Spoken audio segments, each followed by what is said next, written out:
You're watching Chris 6, part of the Scripps News Group.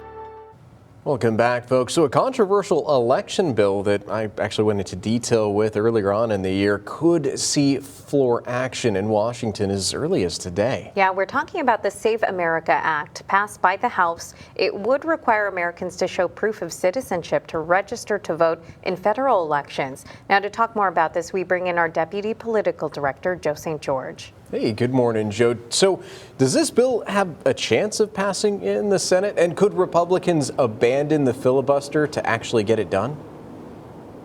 Well, two interesting questions. I mean, as of right now, if the rules stay the same as they have been in the Senate for years and years and years, the answer is no. The Save America Act is not going to pass the Senate. I mean, in order to clear the filibuster, Republicans would need at least a handful, more than a handful of Democrats to join them. And Democrats aren't for the most part. They're frustrated with this legislation because they believe any form of citizenship proof to register to vote, well, their numbers show millions of Americans don't have access to a passport. Millions of Americans don't have that birth certificate showing them what hospital they were born.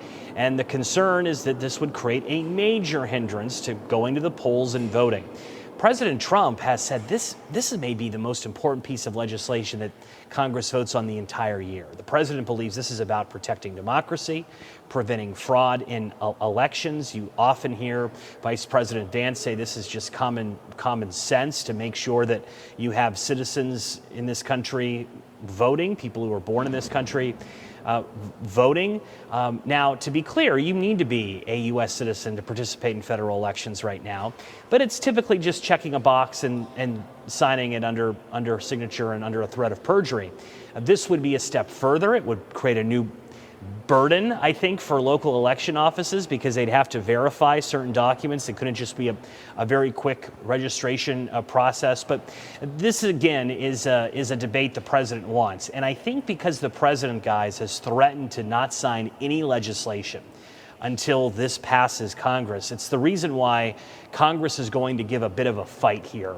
We may see on the floor of the Senate debate on the Save America Act, not just for days, but for a couple weeks. And yes, there are some who want to change filibuster rules as a direct result of this. They want to change the filibuster in order to pass the Save America Act.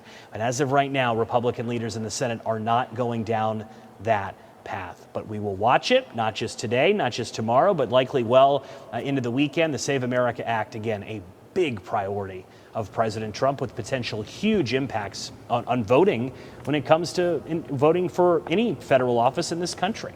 Exactly, Joe. Well, thank you so much for the explanation and your time today. Yeah, massive implications. Thanks for keeping up to date on it, sir. We'll talk to you again very soon.